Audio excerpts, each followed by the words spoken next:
Going live. Had to grab me Close your mic. Hello and welcome to Healing Hands Ministries Open Book Series. I'm Pastor Stevens, your facilitator. We look at the Bible from a contextual point of view. We try and understand seriously the author's intent, and we focus our attention on the original audience that received the letter, received the document, and then we try to grapple with its implications and reapplication for contemporary living. Thank you so much for joining us. Grab your Bible now and sit back and let's look at some insights from the biblical text. Let's study. How's everybody doing? I certainly hope that you have survived this cold day. My goodness, it's cold outside. Oh boy, I'm spoiled.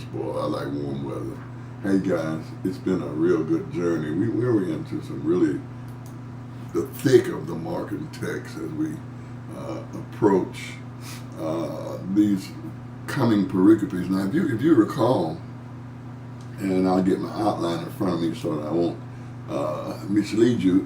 If you recall, when we departed Galilee, and then we did some traveling, and during that time Jesus was teaching, and they were moving about. Now we're directed towards Jerusalem after the Caesarea confession with the Messiahship. The consciousness of the Messiahship is in place, and then comes the first passion prediction. And so not only do I have to learn as a disciple, do I have to learn who he is and come to believe that and grapple with that, I also got to handle him dying. And Mark gives us 3 passion predictions. The first one comes at 8:31. And then the next one is at 9:31 through 32, and then 10:30. So he stopped along the way, and each time he gives them this clear message that when we get to Jerusalem, some things are going to happen, and it's progressive. First is the chief priests and the elders, and then it's the one of you will betray me, okay, and then the third one is then they'll be turned over to the Gentiles. And each given situation, the resurrection was always key. And then the Father would raise me on the third day. So the third day consciousness, the death of the Messiah dying, the atoning sins of the world, the whole concept was just overwhelming for these 12 boys. Now last week we did something very exciting. We took the inner circle. Mark tells us about Peter, James, and John. Now Jesus takes them to the high mountain, and there they experience a revelation, if you will. The story of the transfiguration is really, for Mark, a revelation of the glory of the Son of God, a hidden glory that will be fully revealed on the day of the Lord. But for now, when we see the Son of Man coming, we'll see the glory of God, and he'll be filled with the glory of God, and in his glorious body, back to his carnate state, okay, his primordial state, if you will, and he comes to render the judgment of the world. That's the whole story. So they're on the top of the mountain, and they experience this Christ that they've been walking around with, this Jesus. He's transformed into that body, that form, and they see him that way, and he is superior to both Moses and Elijah. This is interesting. This is really interesting. And while they're trying to grapple with the idea in their minds, Peter's trying to memorialize the whole experience. You know, he wants to be of 3 tabernacles, a cloud covered. And what was contained in the cloud would just blow your mind, the very presence of God. And they heard God testify out of his own mouth who Jesus was in that glorified state, who he was, and that he was my son, sonship. There's another new concept. The Messiah is the Son. And hear him, listen to him. That was a straight up mandate. And now, so that experience has happened, and they're like blown away. And by the time they got themselves together, no one was there but Jesus. Now that was the essence of what happened on the top of the mountain. Now remember, it's the 3, the inner circle. nine disciples remained at the foot of the mountain. And what we've been discovering about the 12 is their lack of understanding and their lack of consciousness. Because now Jesus knows what's going on, that there is problems among them because they're not getting, the first passion prediction, Peter comes over and goes, don't say that. Don't say that. And rebuke Jesus, literally. And Jesus had to rebuke him and say, get behind me, Satan. Okay? Why get behind me, Satan? Why do you call Peter Satan? That's name calling. That's nasty. No. Listen carefully to what's going on. Jesus just announced his mission, what he was called to do, why he came. He came to die. And he was telling them what the Father wanted them to know. And Peter was saying, no, that's not right. That's not going to happen. He was antithetical in his thinking. He was thinking from a human perspective. Therefore, he was rejecting the very voice of the Father. And that made him satanic in origin, his mindset. See, I could stop and preach right there, but I got to move on. I got to move on, okay? I'm trying to do Bible study and not do a sermon. But there are some powerful implications in their consciousness that whenever we cherry pick or whenever we sidestep the purpose and the teachings of the Christ, we reject the Father who sent him. And that puts us in demonic region. Yeah, that'll work. I can work with that a little bit, but we'll move on. Okay, now here's what's going on. As they were coming down, we have chapter 9, verse 9. Let me read a little bit to you. As they were coming down the mountain, he ordered them to tell no one about what they had seen until after the Son of Man had risen from the dead. So they kept the matter to themselves, questioning what this rising from the dead could mean. Then they asked him, why do the scribes say that Elijah must come first? He said to them, Elijah is indeed coming first to restore all things. How then is it written about the Son of Man that he is going to go through many sufferings and be treated with contempt? Is that what you're asking? Is that what you really want to know? He says, but I tell you, Elijah has come, and they did to him whatever they pleased, as it is written about him. Let's get these 4 verses together, because Mark is a very brief gospel, but his brevity does not suggest by any means that his substance is short. The man is weighty. John Mark listened carefully to what Paul preached about this Christ, what Peter preached about this Christ, and he brought this information together and compiled these stories and brought to bear the Markan account of the ministry, the life of Jesus, the gospel, if you will, of Jesus. John Mark is on point here. Now let's look. The first thing that we want to consider is that they're coming from a revelatory experience and they're a bit confused and a bit of a quarry. Because they thought that Peter thought that what needed to be done was memorialization. Let's never forget this. And what do they get from Jesus? Don't say a word about it. Because this revelation was not for the present moment. This revelation was for the future church. Okay? This was a backside of Calvary contention. This is going to help you when you need it the most. Now, if we pause right here for a moment, I can't help but do it because I'm teaching 2 Peter on Wednesdays. And we're at that point where Peter's confession, his confession regarding the Mount of Transfiguration, is the platform that he gives to the diaspora crowd as they deal with false teachers, who are claiming they made it up. It was me. And Peter says, no. We was on the mountain. I love that transition. That's pretty cool. Okay? Oh, I could preach there a little bit too, but we trying to talk. We trying to teach. We ain't trying to preach tonight, okay? All right, so that the whole point of him saying don't tell anybody was important. So now you got three disciples who are in the know and 9 who are in the snow.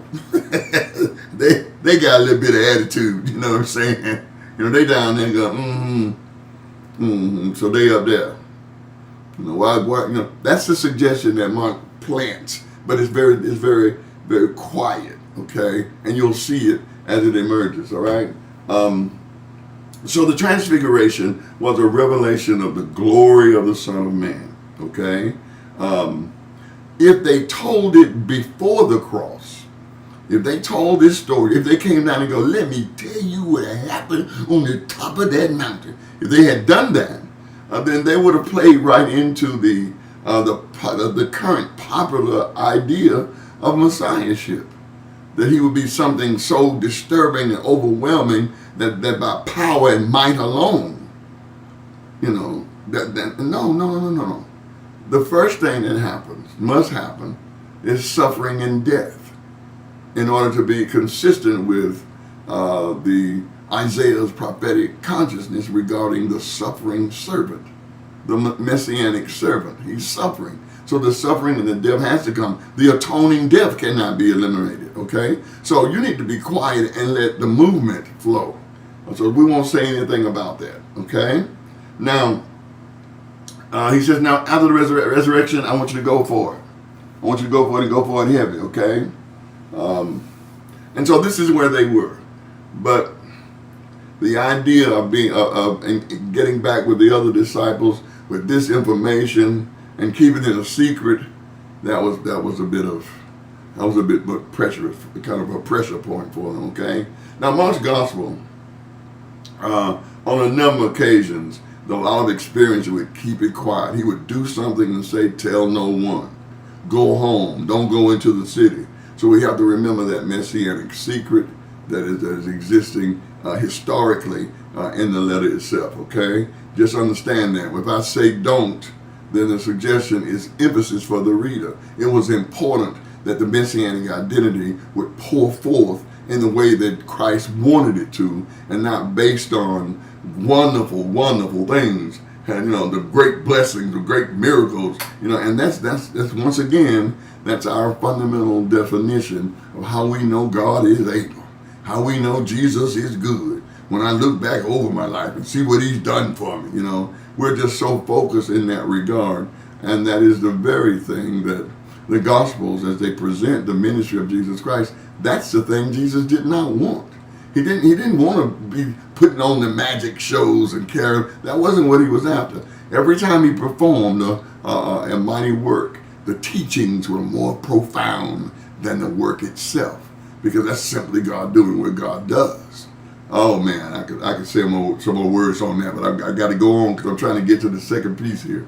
The disciples obeyed Jesus' injunction, but they were very puzzled with the statement concerning the resurrection of the Son of Man. Now, as Jews, they understood the resurrection to be an end time experience. That at the end of the day, at the end of the days, end of age, end of time, then the resurrection would take place. That's what they understood by the rabbinic teachings. But Jesus was talking about coming back in 3 days. He's going to be raised immediately, and the implications of that was just blowing their mind. It baffled them. They were totally left without any kind of system to understand this. How do we wrap our minds around this? Okay, this special resurrection of the Son of Man, it just baffled them as their discussion showed. Okay, so now apparently, verse 11. Apparently, they could not, didn't feel free to say, hey, G, let me ask you a question. I don't mean about it, but let me ask you a question, because can you explain to me, sir? They couldn't do that. What you meant by rising from the dead? So they backed off. Instead, they asked him a question about Elijah. See, now by asking about Elijah, they're coming at it from the back door. Okay, and so and Jesus, he down with it. Jesus, he know what's up. He know about Elijah. He know slow leak. So Jesus says, so they asked him about this rabbinic teaching. First, Isaiah would come to restore all things. Okay, why do the scribes? Why do they say that? Why do they come first? And he said, Elijah indeed will come and restore all things. Now, in their thinking, if Elijah is going to come to restore all things, then how is it that when you, the Messiah, show up, they don't know you, there is no restoration, they don't know you, and then they will kill you? How is, you know, if what the rabbis taught, if that was Malachi doing that talking, if that went down like that, if prophecy says this, then how is it then that you're here, you're the Messiah, you're here, but where is that restoration? Where is that? So, and you know, they got, aha! That was an aha moment. I got you in the back door. I got you. We snuck up on it, you know. And I mean, they were really trying to figure it out. And they were trained in Jewish customs, and so that was a major contradiction for them, and they couldn't get with it. Now Elijah, he says, does come first to do the preparatory work. So the Son of Man being on the scene only suggests that they're trying to get behind that question, and they got a stumbling block when it comes down to a suffering Messiah. See, that's the whole point. Remember now, the Messiah don't suffer. That's what Peter got rebuked about. They ain't gonna happen. Ain't nobody gonna kill. Don't say that. Don't say that. You know, and so that and it's still there. That mental block of the suffering servant. If Elijah comes first, then how is it then that you are here? So Elijah must have come, but there's no restoration. Now you're gonna suffer and die. Jesus basically answers the teachers of the law are right. They right about Elijah. They nailed it, head up. He's going to come first and restore all things. Now that restoration also does not preclude the suffering of the Son of Man. They just assume that because the restoration of Isaiah would negate any suffering. He said that's where you're making your fundamental mistake right there. Isaiah, he says the prophets was not wrong. Elijah will come first. Okay, but that doesn't preclude, that doesn't mean that there'll be no suffering. As a matter of fact, he says it is written. Now, you know, from when the Old Testament, from the prophetic era, whenever it is written, you got to back off. You got to back up now. That's scripture. It is written, and so they lean back. Oh Lord, it's written. Now he's breaking them off some tea, because they just told him what the rabbis were teaching, and they got that from Malachi. That's a prophetic utterance. He said, "But it is written," and he obviously he's talking of Isaiah. Now, when he said that, he says that the suffering servant passage in Isaiah 52:13 through 53:12. It's 6 of them. That's one of them, and so that reference, if you read that, you'll get a little information about what Isaiah actually said. But Jesus said it's written, suggesting that what Isaiah said is what God said. Okay? This is what my daddy said. Okay? Jesus' statement about Elijah, typically with Jesus, the statement goes beyond that of the teachers of the law. Not only must Elijah come, he already has come in the person of John the Baptist. And that's powerful. He's already come in the form of John the Baptist. So, though John is not named in the text, the reference is very obvious, okay? They've done what they want to him. This is the story of John the Baptist being put in jail and then eventually having his head cut off, the whole scenario. They did what they wanted to him. They did as they pleased with him, and as it is written about him. Now, if you look, the story about Elijah, the prophet, is really interesting, because Herod and Herodias were foreshadowed by Ahab and Jezebel. See, Ahab and Jezebel was the issue with Elijah. Okay, and Herod and Herodias and Herod, that was the thing with John the Baptist. So it's kind of like a foreshadowing, and that's kind of, see, they're recognizing this. They're looking at the Elijah story. They know it. The apostles, the disciples, they know it, And then they're looking, and they have to reflect. He said, he's already been here. The reference is, and when he told them at one point that if you see John the Baptist, if you see him, you know that you're looking at Elijah, and if you see Elijah, then you know who I am. So he's already done that early in the ministry. Okay, so it's just popping.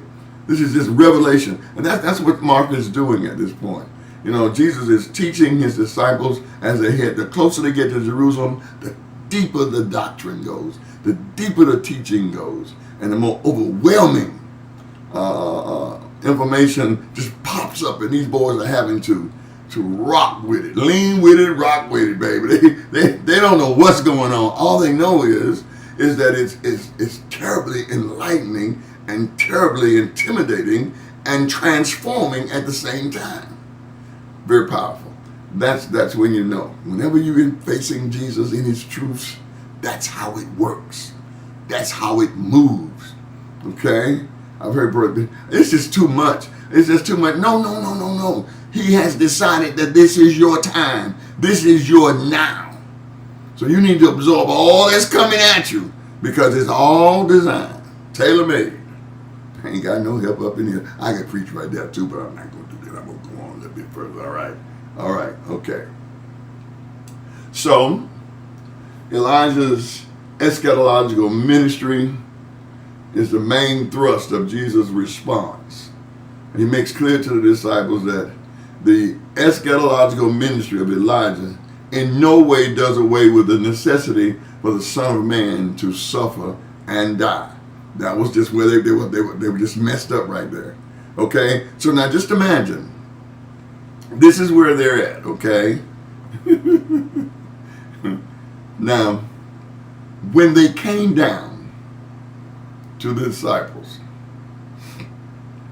and they came down, they approaching the disciples, and they see a situation going on. You know, they've committed themselves to not saying anything. Jesus going to try to explain to them the best they can. Okay, now so these three boys are in the inner circle. These three guys are just bubbling over. They just you can imagine. They look full, and the nine are in a disgusting moment. Just a terrible thing is happening with them. Now, mind you, the contrast between the 3 and the 9 is significant for Mark's telling of the story. And Mark is the only one who tells us this next story in as much detail as he does. The healing of the boy with the evil spirit that muted him, he couldn't talk, the deaf and dumb fella. And Mark gives us graphic details of this story that faced these 9 boys, okay? This is also, it's a kind of like the last exorcism story in Mark's gospel, okay? When Peter, James, and John rejoins the rest of the disciples, they find them in a crowd, okay? And they arguing, debating. It's a problem. And the problem rests in the 9, according to, public opinion, the way it was looking. Okay, let's read the story at 14. When they came to the disciples, they saw a great crowd around them and some scribes arguing with them. When the whole crowd saw him, they were immediately overcome with awe, and they ran forward to greet him. He asked them, "What are you arguing about with them?" Someone from the crowd answered him, "Teacher, I brought you my son. He has a spirit that makes him unable to speak. And whenever it seizes him, it dashes him down, and he foams and grinds his teeth and becomes rigid. And I asked your disciples to cast it out, but they could not do so." He answered them, "You faithless generation, how much longer must I be with you? How much longer must I put up with you? Bring him to me." And they brought the boy to him, And when the spirit saw him, immediately it convulsed the boy, and he fell on the ground and rolled about, foaming at the mouth. Jesus asked the father, how long has this been happening to him? And he said, from childhood. And has often cast him into fire and into water to destroy him. But if you are able to do anything, help us. Have compassion on us. And Jesus said, if you are able, all things can be done for the one who believes. Immediately the father of the child cried out, I believe, help my unbelief. When Jesus saw that a crowd came running together, he rebuked the unclean spirit, saying to it, you spirit that keeps this boy from speaking and hearing, I command you, come out of him and never enter him again. And crying out and convulsing with him terribly, it came out. And the boy was like a corpse, so that most of them said, he is dead. But Jesus took him by the hand and lifted him up, and he was able to stand. And he had entered, and when he had entered the house, the disciples asked him privately, why could we not cast it out? And he said to them, this kind can come out only through prayer. What a story, what a story. Now, what typically happens in terms of interpretation is that most leaders and preachers, teachers who are dealing with this, they get caught up in the miracle itself. And they miss the nuances taking place and the message that's taking place. They miss the drama, of the story, and they get into the miracle, the miraculous, the mystery. But in order to deal with God effectively, we have to understand that he is mystery.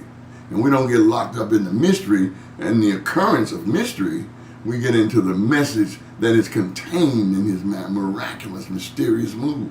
It is always a message, always a message. That's something that goes without saying. Okay, that's a fundamental understanding. Let's look at this now. Okay, as I said to you earlier, we won't be able to get to this whole story. I'm so excited about the story. I realize that I'm probably going to preach this passage of scripture on Sunday. I can't wait. I just can't wait, God willing. But until then, let's just dismantle some pieces of the story, and you'll hear the sermonic motion of the text on Sunday morning. I promise you. If God give me strength. Okay. Mark gives us more details than Matthew and Luke. They all tell the story, but Mark tells us of what seems to be an epileptic situation. This young man has epilepsy, it seems. The symptoms are there. The frothing and the foaming at the mouth, and the convulsing, and the frozen, stiff, rigid body as it ends. I will never forget. Growing up, my mother had a couple of seizures. She had a couple of seizures as a young boy.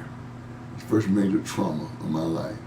And oftentimes when I see the word seizure or epilepsy, it just disturbs me greatly, even as a 68-year-old man. It really does. But it's a very violent thing to see and hard to wrap your mind around it. And then when it's over, the person has no knowledge of what is taking place except from the reaction of people around them. Oh my Lord. Anyway, so notice the movement of the crowd. When they come down from the mountain, the 9 are surrounded by a crowd, okay? And they're in a rather intense debate.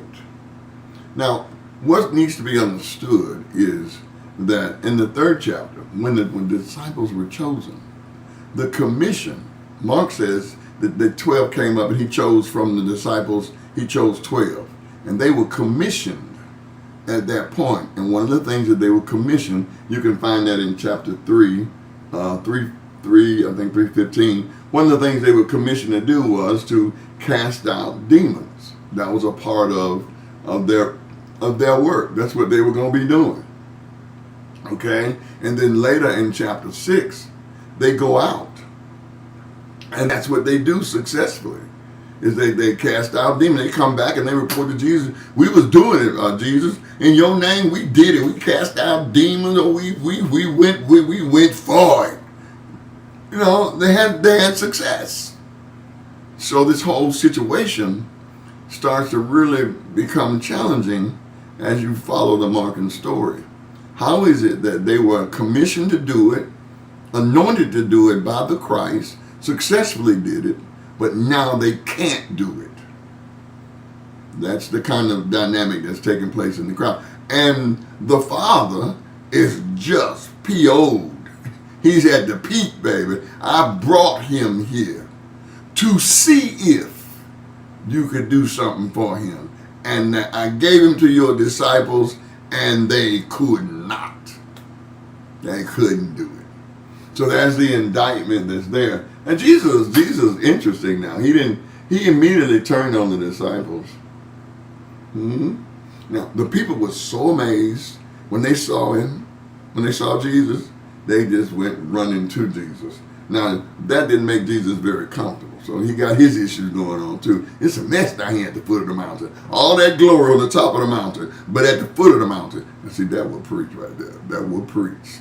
You better leave me alone here, because that'll preach, all right? But anyway, so at the foot of the mountain, we've got all of this stuff happening. Let's see. A lot of people, when they read this text, they think that Jesus is, that they're so amazed by seeing Jesus because of the similarity with the story of Moses when he came down, how he was the afterglow from having been with the presence of God. That would not be the case here, because remember now, the down the slope statement is nobody needs to know about this. So that would be contradictory to the Markan story. So more than likely, the issue has to do with meeting critical needs. He arrived at an opportune time to meet the need, and that magnetism, his ministry was known. His very presence provoked wonder. Those are the kinds of resolutions I would argue that would be most befitting in terms of interpreting. If you were to try to raise on any level, why are they so excited? Okay, but just don't follow that. You know, he was glowing because he had been with the Father. Don't do that. That would be contradictory to Mark's story. Okay, Jesus' inquiry about he kind of asked the other disciples. He said, "Well, what is going on? What are y'all arguing about?" And before they could give an answer, the man from the crowd, the father from the crowd, kind of like gave the whole deal, and he did basically he replies. And he gives a description of what's going on with the son. Graphic description of what's going on with the son. Graphic in the sense of it's parallel stories in Matthew and Luke. They don't get this deep. But Mark just goes for it. He's grinding his teeth and foaming at the mouth and bodily rigidity at the end. Epilepsy, which is one of those diseases that affects you in a very strange way because of its mysterious nature. It just comes out of nowhere, unannounced. In Jesus' absence, the man was brought to them, and they said to the disciples, he was possessed. Okay, and that he was possessed, and he wanted them to heal. Now, doubtless the disciples had fully expected to exorcise the demon. No doubt about that, because they've done it. They've been successful. We got this. You know, but something seemed to have gone wrong. Jesus accuses them, the disciples, of being an unbelieving generation. Okay? This was him. Jesus is crying out. He's disappointed, bitter disappointment.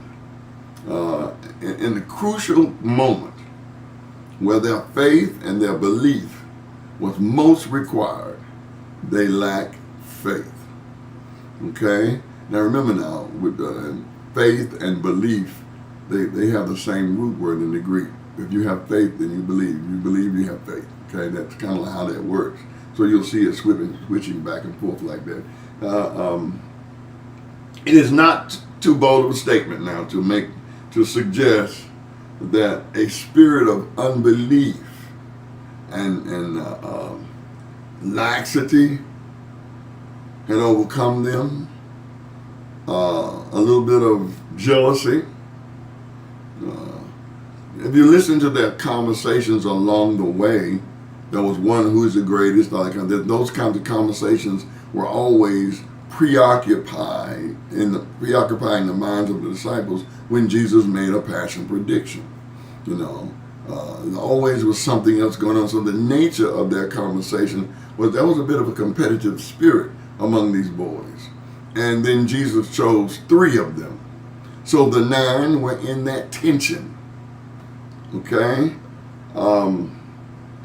Jesus is confronting them about their lack of consistency and focus and connectivity.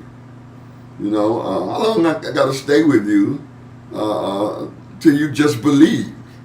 And that's what keeps you connected to me, believing, So here you are now. I'm longing for the faith. I'm longing for you to believe, and all I'm getting is a face of unbelief. Okay? The Heavenly Father wants you to believe. Daddy wants you to believe. I need you to believe in me, and all I'm getting is unbelief. Remember now, the disciples are slowly getting what's going on. Slowly getting what's going on. He's preparing them to stand on their own, to do the greater work. Okay? Greater work. You do the greater work. Not me. I'm one man. I can only do so much in Palestine. But you 12.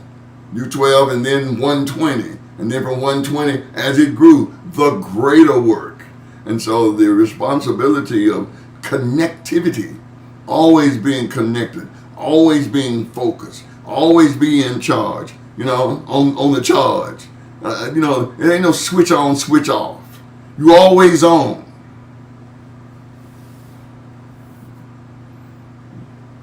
This thing gonna preach, son. I'm excited. You always on. Always focused, always connected, okay? And so he's like really frustrated with and weary with their spiritual obtuseness. That peculiar spirituality. They're off and on, maybe, maybe not. I'm here one minute and the next minute I don't know if I'm here now. I don't know. I just don't know. Lord, I can relate. Can you relate? I can relate. Woo! It ain't easy being green, okay? So even at the next, at 9:30 to 31, the next passion prediction, you're going to see how preoccupied they were. Mark describes the deadly conflict between Jesus and the demonic powers in a real interesting way. When Jesus confronted, bring him over here. Bring him to me. And when they bring him to him, face to face, and he says in a real kind of odd way that the demons immediately throw the boy into a convulsion and made him fall on the ground and foam at the mouth. The things that Daddy had described. Now, Mark alone tells us that Jesus turns to the father, the boy, okay, and of the boy, and asks, how long has this been going on? And the father says simply, from his earliest days, his childhood. Well, the question that Jesus is asking has to do with sympathy, real sympathy, because this is the boy was some kind of sick. And he had experienced numbers of attacks. The father said, near-death experiences with the epilepsy coming on him all at once, And that was why they referred to it as a demon-possessed situation, because it just didn't have any signs of any pathology of illness. It was just seen to be something mysterious and unnatural about it, all right? Well, anyway, he says, I brought him to you, and if you can do anything, help us. Now this is when there's a shift in the story. See, most people, when they're doing the story, they following the miracle. He gonna heal him after a while. Watch this now, that healing gonna come up here in a minute. That's not what's happening. There is no qualms about what's gonna happen with the young man. You know, the demon is gonna leave because at the sound of his voice, the demon he just can't stay there. That's a given. And that's something that most people don't seem to understand. In the true presence of the Christ, demons, that they quiver, they shiver. That's what that meant. They can't exist. They can't coexist with Jesus. Gots to go. So the outcome is clear. You can believe that. Key. You can believe that. And that's what Jesus was saying. How long I got to stay with you? Mm-hmm. So see, the real problem was their disposition and the number of things going. You know, this is troubling to me. Watching leaders who are just so involved with so much and so many things, and this is you know, they just all up and down, all in and out. They just got all these things. I just got a plate full of things. There's all kind of irons in the fire. It's like the work of God's kingdom is meticulous and serious. You know, Paul tried to help them understand that, help people understand that faith comes by hearing. And so hearing is the word they hear, and that word is birthed in that preacher. The truly sin. So that's a heavy assignment, that in your hands is so much blood, so much contained. Although we're earthen vessels, we have this glorious gospel within us, and it must take precedence and priority. We must be focused. The disciples were not that way. They were not that way. They were too busy in the moment. Read the narratives before the next passion prediction. They got into an argument about who's the greatest and who be the first among them. And Jesus asked them about it, and they lied. It was just, I mean, this is just what was going on. Pay attention to that, okay? All right. So Jesus was really tripping. He says, if I can do anything, you must not know about me. If I can do anything, I just need you to believe. And if you believe, then all things become possible. You know? No, not believe that it can happen. Believe in me. And then all things. So you got to get that now. Because when we teach people, if you just believe he can do it, he'll do it. No. You need to believe his testimony. You need to believe his confession. You need to believe what the Father's telling him to tell you. You know, your belief in me compels a response that is so unpredictable from God that which is impossible becomes possible. Don't preach, Stevens. I'm trying my best not to. Be careful now. If you believe, Jesus, see, the gospel stories is not about believing that Jesus can do. He can do it. I know he can do it. That's not a point of equivocation. Yes, that's by definition. You know? Yes, he's your friend when you're friendless, water when you're thirsty, bread when you're hungry. He's all of that. Yes. His providence. The providence of God is his Christ. And he is there. He got to. That's not something you have to pray for. What you have to pray for, what I have to pray for, is response. Surrender, submission, response. Subjection, consumption, response. That God could give me a transplanted heart is not the miracle. Oh my God, that day I got my heart, a man that was there with me, laying in the bed on the other side of me in the other room, got heart and lungs. God can do all that. That ain't what the miracle is. The miracle is the response to purpose after God has done what God has done.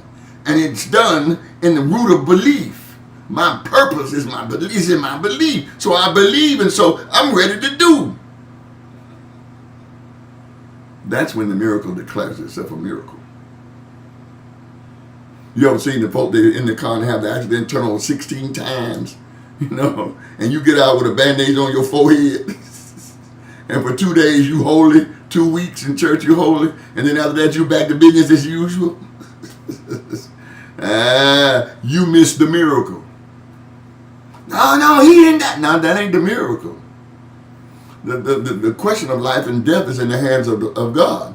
That's just God's identity. That's just God doing a God thing. The miracle is response to God being God. Boy, you gonna go home to preaching anyway. Anyway, let me get back with that. I lost myself. Okay.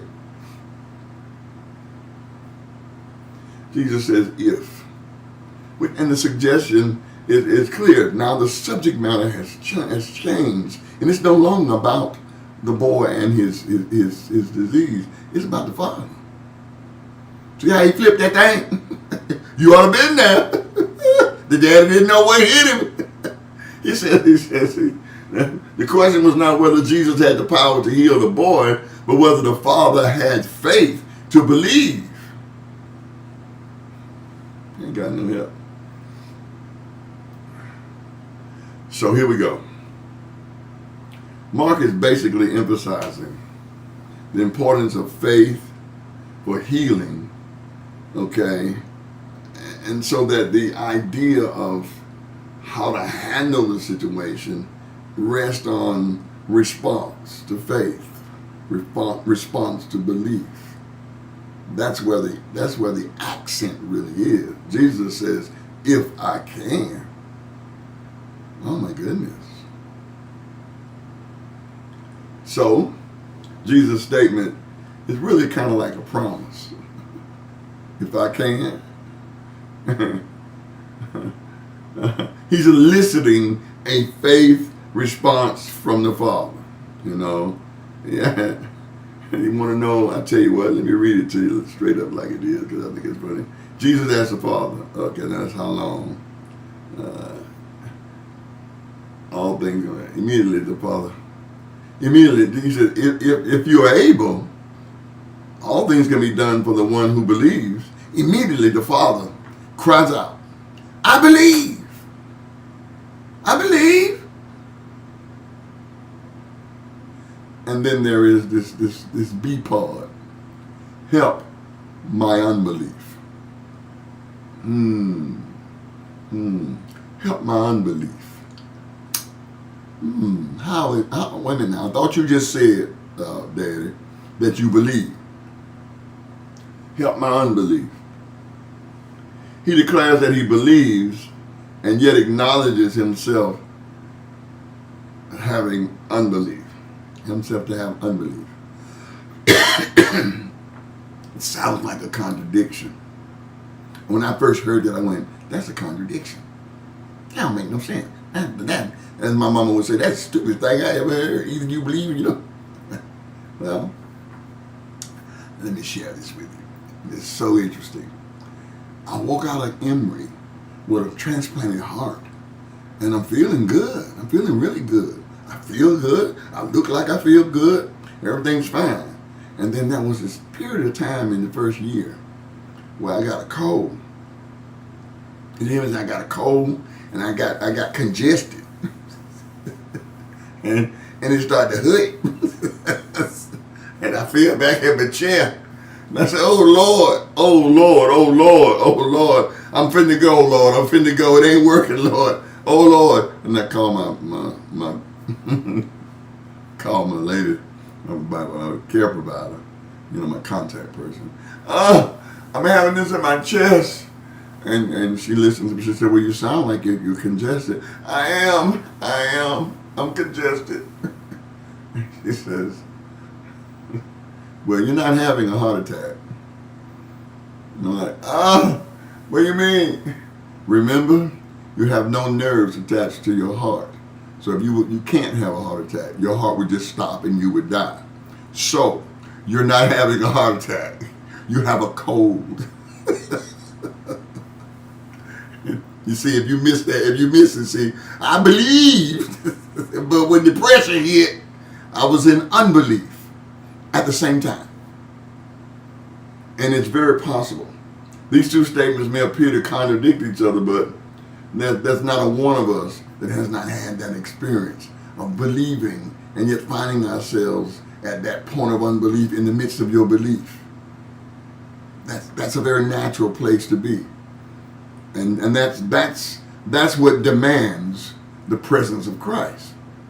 Because he's beyond that. That's your edge. He's beyond that. Real powerful, real powerful. We'll talk more about it. Now, remember when Jesus was getting ready to do what he was getting ready to do, he says here, when Jesus saw the crowd coming. Well, wait a minute now. The crowd, he came into the crowd, right? He came into a crowd. And it doesn't say anything. We didn't read anything where that crowd left or nothing. That crowd is still there. So what is up? Well, some more folk are coming. And the text says when Jesus saw this crowd coming to join this crowd, he quickly did what he had to do. Because he wasn't trying to put on no voodoo show. He wasn't trying to do all that. He wasn't trying to sell tickets for the healing service. We weren't trying to get in line. No, he was trying to handle an issue of unbelief that was profound among his own, the 9, and their distractions and their pettiness, their inability. The Father, who now recognizes his conflict, he believes with unbelief.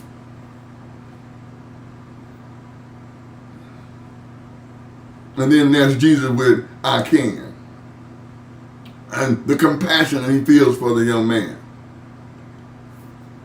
He rebuked the unclean spirit and said, get out. Get up and get out. Get up, get out, and don't come back. Crying and convulsing, the young man goes down. And they say, he's dead. Because you remember the physical rigidity? He just stiffens up, and he's just laying there. Jesus picks him up by the hand, he stands up, and that was the end of the story. Notice that's it. Nobody clapped, no shout, no happy B3. That was the end. And he picked him up and he was able to stand. In the story. No more talk about nothing. No, what the dad is, thank it. No, none of that. Nothing. It's over with. Verse 28 and 29 is where the heart of the text is. He says, when he had entered the house, his disciples asked him privately, why could we not cast it out? He said to them, this kind can come out only through prayer.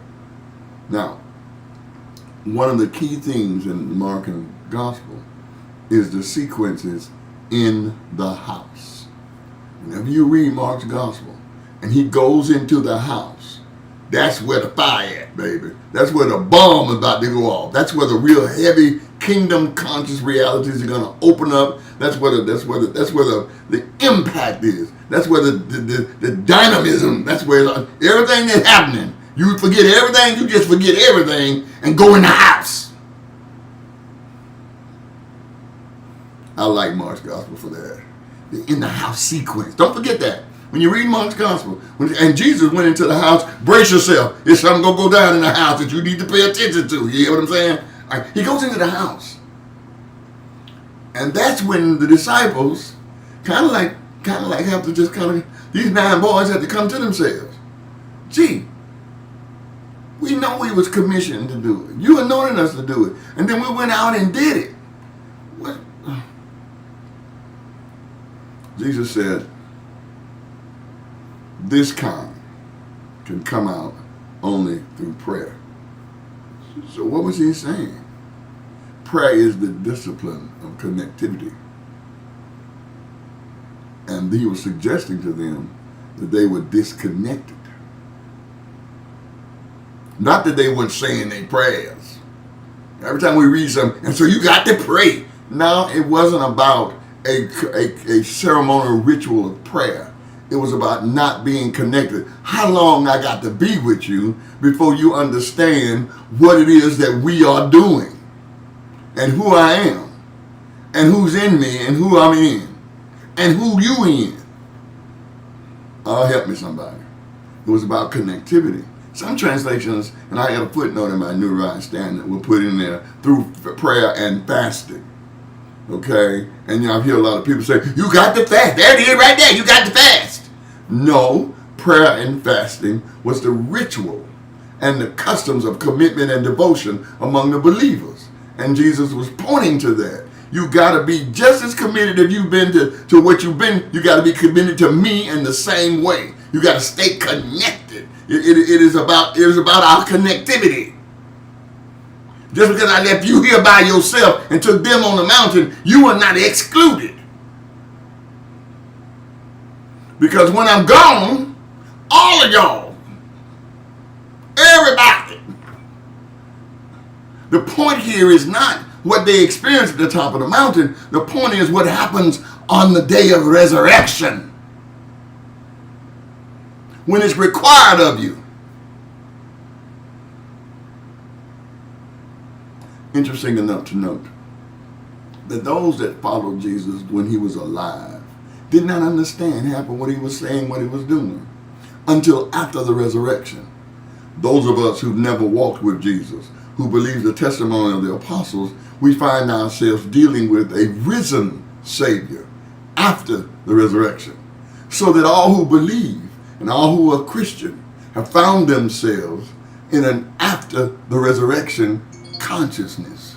It's the backside of the cross that determines how you understand what happened in front of the cross. Well, we'll talk about that. I about preached my sermon, but anyway, we'll preach it again Sunday. Notice now the text is real clear.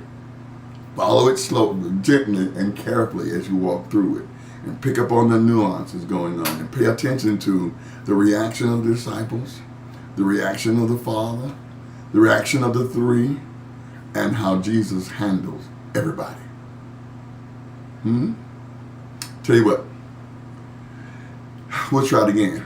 You meet me in the house. God bless your hearts.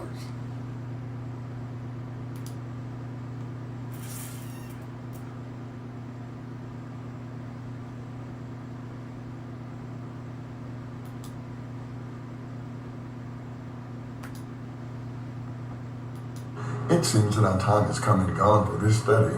I trust that we've said something to inspire you, something to tamper with the way that you understand things, to keep you off balance, so that you'll always be desirous of new insights and enlightenment, that your faith might grow rapidly, that you might become stronger saints.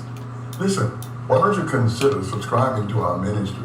Remember, if you should do so, to ring the bell so that you can get the notification that the book is open every time we open it. If you'd like to be a supporter of our ministry financially, we're providing the information for you so that you might be able to share out of your blessings. We thank you so much now, and we look forward to seeing you again at our very next study.